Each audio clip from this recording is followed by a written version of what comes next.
मैं निकालूंगा, मेरी शरण में तू रहे, तेरी सामर्थ्य नहीं तू निकल पावे। तुम 10 बार राधा राधा कहते हो ना और पूरे दिन भर प्रपंच में लगे रहते हो, हम हृदय से तुम्हें प्रणाम करते हैं कि ये 10 बार राधा नाम जो तुमने बोला है ये तुम्हारे लिए बहुत बड़ी काम की चीज हो जाएगी।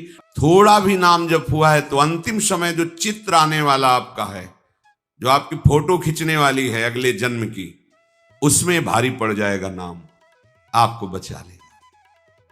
अगर उस समय भगवत स्मृति आ गई तो कहना क्या है, अगर नहीं भी आई और कोई संसारिक चित्र आ गया, भजन बहुत कम किया है, दुर्गुण दुराचार बहुत अधिक हुए हैं, तो अगली योनि मिलेगी पर वो महामंगलमयी होगी।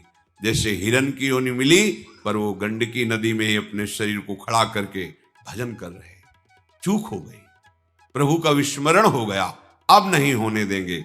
उस पशु शरीर में वो निरंतर भजन करते हुए शरीर का त्याग किया तो ब्रह्मबोध संपन्न महापुरुष जड़ भरत जी के रूप में उनका प्रादुर्भाव हुआ। भजन कभी नष्ट नहीं होता। प्रभु कह रहे हैं कि जीवन भर जो आप कर रहे हो वही आपकी अंतिम अगले योनि के लिए स्थिति होगी। अंतिम चिंतन के अनुसार मनुष्य को अगली योनि में जाना होता है, ये नियम है। प्रभु की स्मृति में यदि आप समय व्यतीत किए हैं, सत्संग सुना है, धाम के दर्शन किए, धामवास किया, नाम जप कर रहे हैं, वाणी पाठ कर रहे हैं, भगवत कथा कह रहे हैं, सुन रहे हैं, ये वासनाएं एकदम नष्ट नहीं होती। ऐसा नहीं कि परमार्थ का पथिक जो ही इस मार्ग में कदम रखा तो वासनाएं भस्म हो गई, ऐसा कहीं नहीं लिखा, ऐसा है भी नहीं, चलने पर अनुभव होता है। जो ही इस मार्ग में कदम रखा तो वासनाओं का तूफान आ जाएगा। जो आप वासनाओं के तूफान को संसार में देख रहे थे वो कम है, क्योंकि माया जान रही मेरी पक्ष में ये गिरा पड़ा है। और जिस दिन आप परमार्थ के लिए कसेंगे तो देख लेना घबराहट पैदा कर देगी तुम्हारे मन में। वासनाओं का तूफान, ऐसा तूफान बड़े बड़े साधकों में हमने देखा है, निर्णय करने की शक्ति खत्म हो जाती है। माया भगवान की ही सामर्थ्य से युक्त है, इसलिए वो कहते मामे हुए मैं निकालूंगा, मेरी शरण में तू रहे, तेरी सामर्थ्य नहीं तू निकल पावे। स्पष्ट घोषणा कर रहे हैं, मामे हुए प्रपद्यन्ते माया में ताम तरंती पे। हमारा चिंतन भगवत स्वरूप हो जाए, इसीलिए तो लगे हैं दौड़ भाग।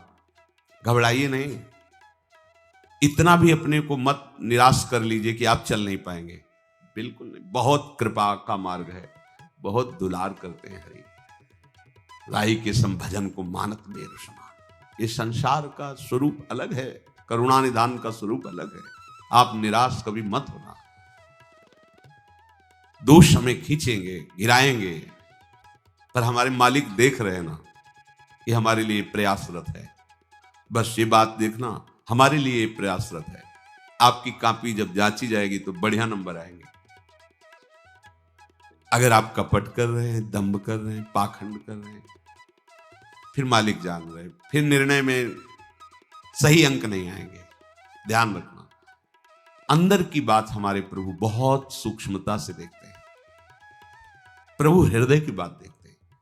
ये चलना चाहता है, ये मेरे लिए समर्पित है, नहीं चल पा रहा है, आप बिल्कुल चिंता मत कीजिए, मेरा क्या होगा, वही होगा जो परम मंगल होगा। हमारे प्रभु आश्रय को देखते हैं, हमारे प्रभु हृदय की बात को देखते हैं। करत सुरत सयबार है कि उस जीव के प्रति प्रभु बहुत कृपालु होते हैं जो थोड़ा सा भी प्रयास भजन के लिए शुरू किया है। बाहर वाले लोगों की बात मत मानो, हम आपको हृदय की बात कहते हैं। थोड़ा सा भी भजन के लिए आपका जो एक कदम बढ़ा है ना, प्रभु इतने को बहुत मान लेते, बहुत मान। अगर वो ऐसा ना माने तो किसी की सदगति ना होने दे माया, आप समझ लीजिए। थोड़ा सा जहां हम चले प्रभु की तरफ, तो जैसे अत्यंत मोही पिता, वो लड़खड़ा के बालक ऐसे करके चला, वो दौड़ पड़ा, क्योंकि छोटा बालक पता नहीं चल पाए कि ना चल पाए, कहीं गिर न जाए, वो दौड़ पड़ता है। ऐसे ही तुम अपने प्रति विश्वास रखो। हम नहीं चल पा रहे, बहुत फिसलन माया की है, दौड़ आएंगे प्रभु। बोले 10 साल तो हो गए, तुम्हें 10 साल बहुत लगता है, अभी 10 साल के 10-10 जन्म व्यतीत हो गए महात्माओं के साधन करते हुए, और आप अगर 10 साल में 10 मिनट भी भजन करने लगे हो ना, तो माया पर बहुत बड़ी तुमने विजय प्राप्त कर ली। 10 मिनट, ये सब कोई इसका महत्व नहीं जानेगा। तुम 10 बार राधा राधा कहते हो ना, और पूरे दिन भर प्रपंच में लगे रहते हो, हम हृदय से तुम्हें प्रणाम करते हैं कि ये 10 बार राधा नाम जो तुमने बोला है, ये तुम्हारे लिए बहुत बड़ी काम की चीज हो जाएगी, निर्णय में तूफान मचा देगा। पर इतना लेकर हम फिर प्रपंच रति करें और पापाचरण करें, ये चूक हो जाएगी। थोड़ा भी भजन बहुत बड़ा काम करता है। ये मतलब कुछ बातें ऐसी होती जो कहने में एक हल्की नजर आती है। कई महात्मा ऐसे स्वप्न में जिन्होंने नाम की महिमा का परिचय दिखाया, ऐसा सुंदर महल जिसमें हर जगह नाम लिखा हुआ है, बीच में वो खड़े हुए हैं, एक एक नाम का ऐसा चमत्कारिक स्वरूप कि उसी में प्रिया प्रीतम झलक रहे हैं। एक एक नाम, मतलब आप बोले राधा, राधा वल्लभ, साक्षात प्रिया प्रीतम आपके जिह्वा में है। एक बार बोले राधा वल्लभ, ये आपको बचा लेगा। घोर पापाचरण तुमसे हुए हैं, तुम्हें एक नाम बचा लेगा, विश्वास करो। पर हम वर्तमान में एक नाम लेकर विषय चिंतन करेंगे तो जलते रहेंगे। हम परिणाम की बात नहीं करें तो ये जलन मिटे और वर्तमान भगवदाकार हो जाए तो कितना बढ़िया रहेगा। इसलिए हमें निरंतर नाम जप करना है। एक नाम के लिए हमारी इतनी श्रद्धा है, इतना विश्वास है कि फूल करके छाती, एक नाम ले लिया ना राधा, बात बन गई। ये बहुत बड़ा काम करेगा, बहुत बड़ा काम करेगा। इतनी बड़ी ट्रेन चलती है, इंजन में पावर होता है, डिब्बे सब केवल उसके सहारे से। इतनी बड़ी ट्रेन का इतना कनेक्शन होता है, हजारों लोगों की यात्रा पूरी होती है इतने कनेक्शन से। एक राधा नाम का वो कनेक्शन मजबूत हो गया। जो बोला कि बड़े बड़े महापुरुष जो प्रिया प्रीतम को अपने हृदय में दुलार करते हैं, वो एक नाम लेने वाले को बचा लेंगे। हमारी की बात नहीं कहते, हम महात्माओं की बात कहते हैं। देखो, वो इष्ट के नाम का प्रभाव जानते हैं। व्यक्त अव्यक्त महापुरुष गोस्वामी जी जैसे कह रहे हैं, तुलसी जाके मुख से धोखे निकसत राम, ताके पग की पगतली मोरे तनु की। ओहो, अगर इसको हम अपनी बिल्कुल सरल भाषा में कहें तो इतना महान हो गया कि अगर मेरी चमड़ी उतार कर उसकी जूती बना दी जाए तो कोई बात नहीं। मतलब इतना महान वो हो गया, तुलसी जाके मुख से धोखे निकसत राम। ये महिमा किसने जानी? राम नाम में अपने जीवन को समर्पित कर दिया तो ये प्रभाव जाना। श्री राधा नाम, कृष्ण नाम आप उच्चारण किए थोड़े भी, अब आपको भयभीत नहीं होना है, पर प्रमाद करके विषयों की तरफ भी नहीं जाना है। परिणाम हमारा मंगल होगा पर वर्तमान हमारा अमंगल ना हो, इसलिए हम प्रतिपल भगवत चिंतन में लगे। अगर हम विषय चिंतन करते रहे, बिल्कुल नाम नहीं जप किया, तो फिर हमारा कहीं ना कहीं किसी वस्तु व्यक्ति स्थान में ही राग रहता है और परिणाम में वही। ये अंतिम समय बिल्कुल फोटो खींचने वाला समझो। जैसे फोटो खींच रही है और आपने मुंह टेढ़ा कर लिया, आंख बंद कर ली, तो आपकी वैसी फोटो आएगी। बस अंतिम समय फोटो समझो। आपका चित्त जहां है ठीक वही निर्णय, और चित्त वही होगा जो जीवन भर किया। भगवान कह रहे हैं सदा तद्भाव भाविता, जिस भाव से भावित रहे वही अंतिम सीन आएगी। हमें सदैव भगवत भाव से रहना है। हमारा भगवत भाव तभी रहेगा जब हमारे हृदय की भक्ति हर समय प्रकाशित रहे, मंद न पड़ने पाए। देखो, बड़ी कृपा से भक्ति का बीज हृदय में आता है, फिर बीज अंकुरित होता है, फिर वो पौधा है, फिर वो वृक्ष बनता है। जब वृक्ष रूप में हो जाए तो फिर कोई परेशानी नहीं रहती। अब जैसे अंकुरण हुआ है, वो अगर बकरी मुंह मार दे गया। बट वृक्ष का बीज और अजवाइन का बीज एक ही जैसा होता है, पर अजवाइन इतनी बड़ी पौधे में होती है। और बट वृक्ष जब अपना रूप धारण करेगा तो हाथी भी बांध दिया जाए तो उसे नहीं उखाड़ पाएगा, बड़ा विशाल बट वृक्ष। भक्ति का बीज अंकुरण होता है, उसको सींचते हैं और उसकी बाढ़ करते हैं। भक्ति की अगर बाढ़ के द्वारा रक्षा न की गई तो माया बकरी चुन जाएगी, आहार कर। और बकरी का चरा हुआ पौधा मुश्किल ही किनगा देता है, दोबारा अंकुरित होने में बहुत। ये माया बकरी जब तुम्हारे भक्ति पौधे को चर जाएगी तो तुम्हारे अंदर नास्तिकता आ जाएगी। कुछ नहीं, सब नाटक, सब ड्रामा देख लिया, अरे हम भी सेवा में रहे, हम जानते हैं सब। क्या जानते हो? अगर तुम जान गए होते तो यही जानते कि प्रभु के सिवा कुछ नहीं। क्या जाना? अपने बुद्धि के विषय को, प्रपंच को जाना, और क्या जाना। बकरी चरेगी तो पौधा में अंकुरण होने की शक्ति क्षीण हो जाएगी। ये माया बकरी है। गुरु कृपा से, हरि कृपा से तुम्हारे हृदय में अंकुरण पहुंचा है, बीज का हो गया है अंकुरण। अब कोमल कोमल पत्ते निकल रहे हैं ज्ञान वैराग्य के, भक्ति में। और माया बकरी अपने बच्चों के साथ आ रही मिमियाती हुई, काम क्रोध लोभ मोह मद मत्सर, ये चुनने के लिए आ रहे हैं उस पौधे को, यही आहार है उनका। आपकी बाढ़ मजबूत होनी चाहिए।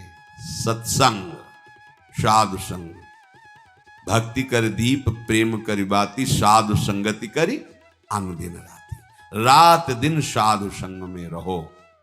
साधु संग किसी शरीर, किसी वेश को नहीं कहते। साधु संग भगवद उपदेश को कहते हैं। जो महापुरुष जन भगवत चिंतन में तन्मय, उनकी वाणी के अनुसार चल रहे हो, रात दिन साधु संग कर रहे हो। जब कोई उपासक भक्ति मार्ग में जुड़ता है तो किसी भी महापुरुष का आश्रय लेता है, किसी भी संप्रदाय के, किसी भी, सब भगवत चिंतन परायण महात्मा जन है। जब आश्रय लेता है तो उसे आनंद की अनुभूति होती है। आश्रय से उसके अंदर त्याग वृत्ति प्रकट होती है। त्याग ही वैराग्य रूप धारण करता है। ये यात्रा उनके आश्रय से हुई। अब उस आश्रय से नजदीकता बढ़ती है, प्रियता बढ़ती है। जहां नजदीक और प्रिय हुआ, अब माया आखिरी जाल डालती है। इसलिए महत्संगस्तु दुर्लभ हो, फिर लिख दिया तुरंत दुर्गम हो। इतना दुर्गम है अब सानिध्य निर्वाह करना कि आपको लगेगा जब आश्रय नहीं लिया था तब तो था, आश्रय लिया तब भी था, अब तो नजदीक हो गया। अब क्या हो गया? अब आखिरी फाइनल है। अगर ये दुर्गमो शब्द पार कर गए तो अमोघस्य आगे शब्द है, निश्चित भगवत प्राप्ति। अब वो महापुरुष के वचन, महापुरुष के प्रति समर्पण, इसका विस्मरण कर जाता है। अपना अस्तित्व उसके अंदर जागता है। हमने ये त्याग किया। मैं ए भैया कहां हो, कहां हो? आश्रय लिया था तो शब्द था कृपा सिंधु, आपकी कृपा से मुझ अभागी का भाग्य उदय हो गया और वृंदावन वास मिला। मेरी सामर्थ्य कहां थी? प्रभु मैं तो संसार के भोगों में रत, आपकी कृपा से वैराग्य मार्ग में कदम रख रहा हूं। आज से नियम लेता हूं कि ब्रह्मचर्य से रहूंगा, आज से नियम लेता हूं कि भजन करूंगा। ये बीच में क्या आ गया? ये मैं कहां से आ गया? जिसका आश्रय लेकर तुम माया से मुक्त होना चाहते थे, उसको उपदेश देने की सामर्थ्य कहां से आ गई? उसके निर्णय किए हुए सिद्धांत में तुम्हारी टांग लड़ाने की सामर्थ्य कहां से आ गई? माया ने दी, माया ने। भक्ति के पौधे को बचाने की जगह तुमने बाढ़ हटा के गेट खोल दिया। आओ चुन जाओ। भैया सावधान। संतों के संग की बाढ़, सतवचन की बाढ़, सत चिंतन की बाढ़, यही तुम्हारे भक्ति पौधे को सुरक्षित। और जहां ये बढ़ा तो विशाल वृक्ष बन गया। और बट वृक्ष के नीचे आसन लगाने के लिए शिव आ गए। भगवान शिव का आसन कहां है? बट वृक्ष के नीचे। बट विश्वास अचल निज धर्मा। अपने भागवत धर्म में, प्रेम धर्म में अटल श्रद्धा, गुरु निष्ठा, नाम निष्ठा, धाम निष्ठा, सब कुछ नष्ट हो जाए, धाम नहीं छोड़ सकता। मुझे घोर दुर्गति प्राप्त हो लेकिन नाम नहीं छोड़ सकता। मेरा जगत चाहे मिलकर के सर्वनाश कर दे, हे प्रिया प्रीतम आपको नहीं छोड़ सकता। ये बट विश्वास अचल निज धर्मा। तो बैठ गए शिव लगा करके आसन उसी जगह। शिव कल्याण, शिव ज्ञान समुद्र, शिव समदर्शिता, ये जागृत हो गए। हर शोक भय नहीं मन माही, अस सज्जन मम उर्वस कैसे, लोभी हृदय बसे धन जैसे। उपासक को इस माया के आकर्षण के, माया के द्वारा प्रकट किए हुए प्रपंच के, माया के द्वारा प्रकट किए हुए नानात्व भेद बुद्धि दोष दर्शन, इससे अपने आप को बचाना है, उसमें कुदाना नहीं है। बहुत बढ़िया अवसर है ये। तो सौभाग्य मानो कि तुम्हें रोज सत्संग मिल रहा है। गांठ लगाते हो फौरन खोल करके कैसे फैला दी जाती है, मत लगाओ मत लगाओ। रोज हम गांठ लगाते हैं, माया से संबंध की रोज गांठ लगाते हैं। भगवत कृपा गुरु कृपा रोज उसे खोल रही है। अरे भैया, जो मेन गांठ खोले नहीं, वहां तक पहुंचने के लिए हमें आगे बढ़ना है। तुम तो फिर नई गांठ जोड़ रहे हो, फिर तुम नया बंधन स्वीकार कर रहे हो, राग द्वेष का, गुण दोषों का, फिर नए जन्म की तुम रचना। छोड़ इसको, अभी तो मेन पे पहुंचना है, जड़ चेतन की ग्रंथि का भेदन करना है। उपासक समझे, जिसके आदेश और वचन पर आश्रय लेकर तुम इस ऊंचाई पर आ गए, धामवास, भोगों का त्याग, भगवत प्राप्ति के लिए नहीं जानते हुए भी उनके बताए मार्ग पर चल दिए, तो तुम्हें विश्वास होना चाहिए कि लक्ष्य भी मिल जाएगा। अब तुम ज्ञानी मत बनो, अब ज्यादा बुद्धि दौड़ाने की जरूरत नहीं है। तन्वांग मनोभिर्मलई सोहम तविवाश्रिता। आप जो चाहे जैसे चाहे नाथ, बस मुझे आपका भरोसा, आपका दृढ़ निश्चय, आपके लिए ही जीवन। हमारा हृदय भक्ति से लबालब भर जाए। देखो, नाचने का मन हो, रोने का मन हो, ऐसा लगे कि प्रभु मिले तो दौड़ के लिपट जाऊं और कहूं प्रभु अब कभी मत छोड़ना। ऐसी भावनाएं बननी चाहिए। या हम बैठे भावना क्या बना रहे, सोचो। तद्भाव भाविता, आप क्या भावना बना रहे? तुम्हें रोना आना चाहिए कि आज इतने महीने इतने साल वृंदावन वास करते हो गए आपके महल में, एक बार भी लाडली जी मुझे ऐसा नहीं लग रहा कि आप हो यहाँ, मुझे दिखाई नहीं दे रहा। अनुभव ने प्रियाजू कृपा करो, गुरुदेव कृपा करो, हे वृंदावन राजधानी कृपा करो। हमारा रोना इधर होना चाहिए भाई, हमारा समय बर्बाद हो रहा है। हमारी समस्या का समाधान प्रियालाल है, संसार नहीं है, भोग नहीं है, अनुकूलता नहीं है, प्रशंसा नहीं है। हमारा समाधान प्रियालाल है। कोई भी कष्ट, कोई भी विपत्ति, कोई भी समस्या आपको तभी परास्त कर पाएगी, आएगी परास्त तभी कर पाएगी जब आप आज्ञा का उल्लंघन करेंगे, भगवत विस्मरण करेंगे। दो शब्द याद रखो, बहुत प्यार से समझा रहे हैं। हमसे भी जहां भी त्रुटि होती है, वहां हम भगवत विस्मरण जब किए होते हैं, जब भगवत चिंतन रहित सेकंड होता है, उसी सेकंड में चाहे गुस्सा हो, चाहे कामना हो, चाहे किसी के प्रति घृणा भाव हो, तभी आएगा। जब हमारा अखंड चिंतन चल रहा है तो कभी नहीं आ सकता। बड़ी से बड़ी भावनाएं विपरीत होने पर भी एक मस्ती रहती है। हम अपनी भक्ति को स्वस्थ करें, पुष्ट करें और श्रृंगारित करें। श्रृंगारित भक्ति को देखकर हरि रीझ जाते हैं और प्रिया सहित आकर उसके हृदय में खेलने लगते हैं। भक्ति का जो श्रृंगार स्वरूप बड़ा सुंदर वर्णन किया है, ध्यान पूर्वक हम सुने। हम सबको भक्ति का श्रृंगार अपने हृदय में करना है। बोले श्रद्धाई फुले लयो उबटनो श्रवण कथा, मैल अभिमान अंग अंगनी छुड़ाइए, मनन सुनीर अनवाई अंगुछाई दया, नवनी बसन पन शोधो ले लगाइए, आभरण नाम हरि साधु सेवा कर्ण फूल, मानसी सुनत संग अंजन बनाइए, भक्ति महारानी को सिंगार चारु बीरी चाह, रहे जो निहारी लहे लाल प्यारी गाइए।